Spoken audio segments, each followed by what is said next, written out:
Hey, what's up, guys? It is Parnellyx, and we're back with episode 2 of the hunt for rank 1.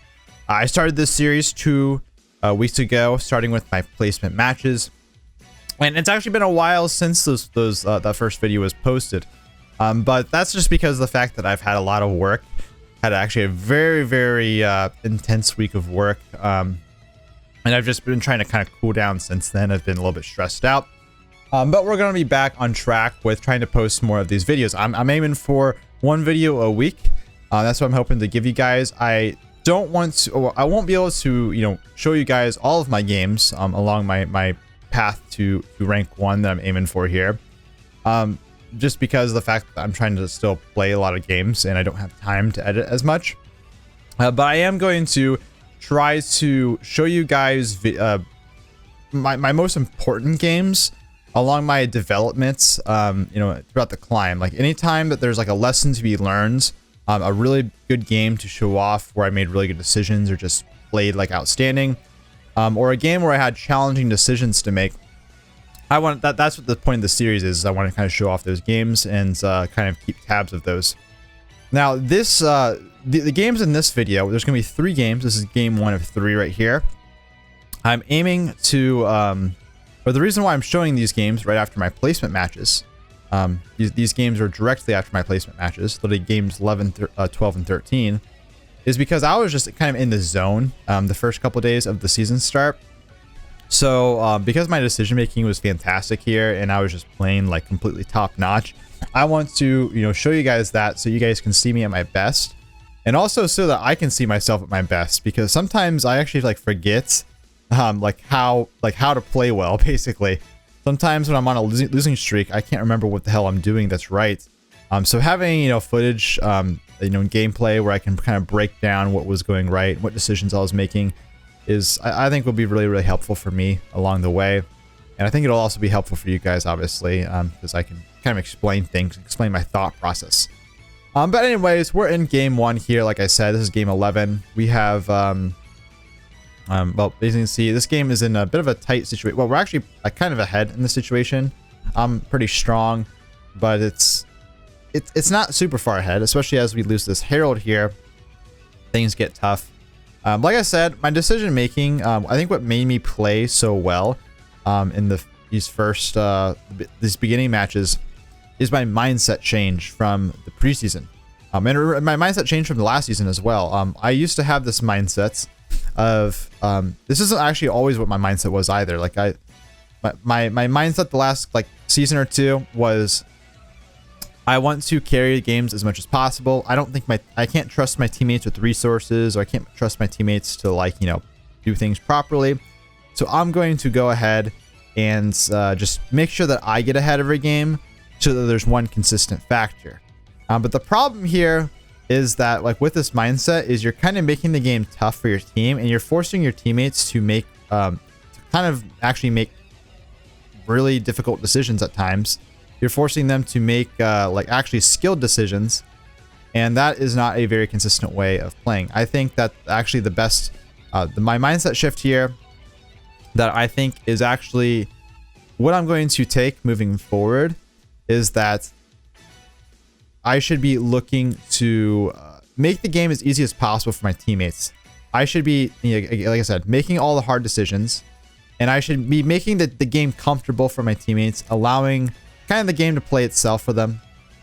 And yeah, again, it's about just it's not necessarily about helping my team as hard as possible. I'm not trying to support my team to my best ability, because that would mean that I'm just giving up farm.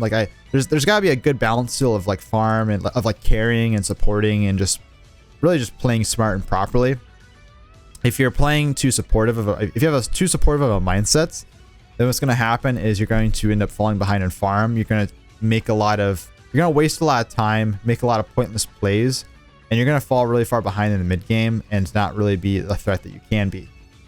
So when I say that I should be, helping my teammates, then like I mentioned in my last video, it means that I'm just making the game as easy as possible for them to play. I'm going to do everything that's difficult for the team, and that's just going to be the best odds. And I think that it is, that is just the way to go in solo queue right now. So that's we're gonna go ahead and just see how that goes.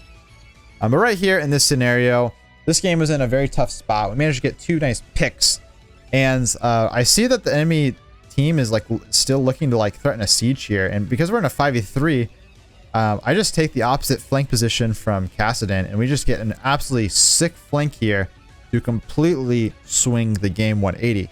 Well, not 180, but like that just put us in a completely winning position when the game was kind of tied or near tied. I actually can't remember, by the way, if this is you can see from my build, I can't remember if Jackshow was buffed or nerfed by here. I think this was old Jackshow. I'm pretty sure this was old Jackshow. So the Jackshow was still very, very strong in that game.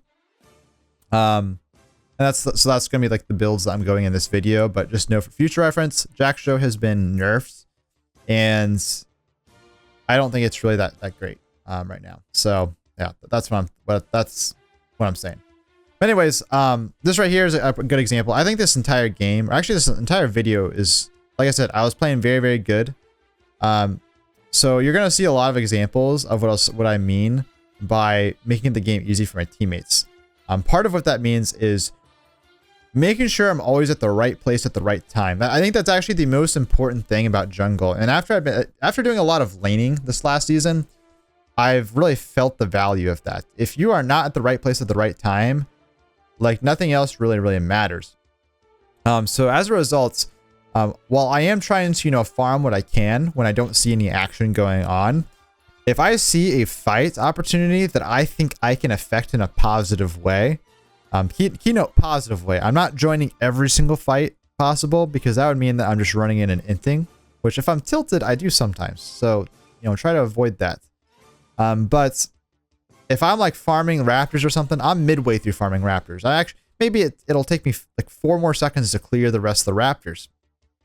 I might be like, well, I could clear these raptors and then join the fight, or I can just go to the fight right away and clear the raptors later.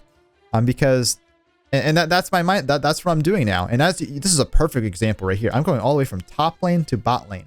I don't care if I risk, missing out on a kill or two, because of the fact that, or sorry, on a camp or two, because I just don't want to miss out on a kill or two. Kills matter way more than camps. Camps are just kind of small, and they're just kind of there for you to take when nothing else is going on. So if there's action on the map, and I think I can come to the fight, if I think there's a chance that I can affect the fight positively, I'm coming. Basically, the moment the fight breaks out or a situation breaks out that's kind of sketchy or looks good, I just run straight there towards the lane. And then I'll just, as I'm running towards the lane, I'll just kind of look. By the way, I actually want to kind of just interrupt myself here. This right here is a really good example of patience that I was showing. This is character, evolvement for me, character development, because it doesn't look like anything special. But as you can see, Gangplank, Vlad, we're topside. So I was proud of myself for not forcing there. We're in a really good spot. Our team outscales. And I'm trying to make sure that the game is very, very hard for the enemy team to play. Because they're behind, they have to make plays. They have to, punish mistakes for them to come back in this game. So if we don't give them mistakes to punish, then they're just going to get slowly, they're going to slowly bleed out. It doesn't matter if they get a dragon or 2. It's not going to really do anything for their team. They need shutdowns. They need kills. So, making sure that, we're playing smarts when we have a lead is very, very crucial. And it's one of the biggest things that I need to actually improve on just in general. Even after these games, it's still a problem that I have. But yeah, like I said, right here is another example of a fight that I think I can actually affect positively. Now, this one doesn't go well. This one doesn't go well, as we can see. I do manage to barely get out, which I am kind of lucky to have happened here. We do come back because, they get kind of low. They're focused on the Ornn. And obviously Warwick is really, really broken, right? So I can lifesteal through all this. But no, the Sante stun kind of screwed me during my E. And E was able to actually deal enough damage to me. So this was a very, very unlucky situation and sucked a lot. But again, that's another example of, even though it didn't work out, of me just abandoning the camp I'm on, abandoning whatever I'm dropping, everything I'm doing, and just going to the fight that I think that will work out. Sometimes it doesn't work out. Basically in my head, I will say we are able to come back top lane, chase down this Cassante, get a 1-for-1 trade. And even though it's a 1-for-1, so it looks like it's maybe not that great for Ornn, he gets a really good freeze off, and that's why I went for it, because it's just huge, super worth. Cassante's lane is in a bad spot there, so overall it's not worth it. Again, right here, this is perfect example. Instead of going to go farm my wolves and just full clearing, I see a potential counter gank opportunity because I think Eve is probably down here. Slip into the bush with a lane gank because my ultimate is up, and as a result, we reap rewards. We're getting our bot lane ahead. If I'm farming like wolves, I'm giving myself like 100 gold every time I farm, like 120 gold every time I farm a camp.